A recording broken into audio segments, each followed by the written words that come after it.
Hi, did you know that you could run a copy of WhatsApp on your computer while still having it downloaded on your phone as well? And you just start by looking up download WhatsApp on Google. Here under WhatsApp, you can download your WhatsApp app, uh, install it. Once it's installed, um, you can then log in to the app.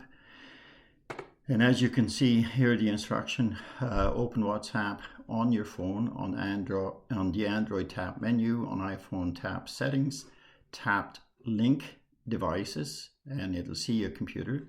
Then just click on link to device and then scan the QR code to confirm, and you just simply, a screen comes up on your phone and you just simply click and take a picture of the diagram, and you are then loaded into your WhatsApp on your computer.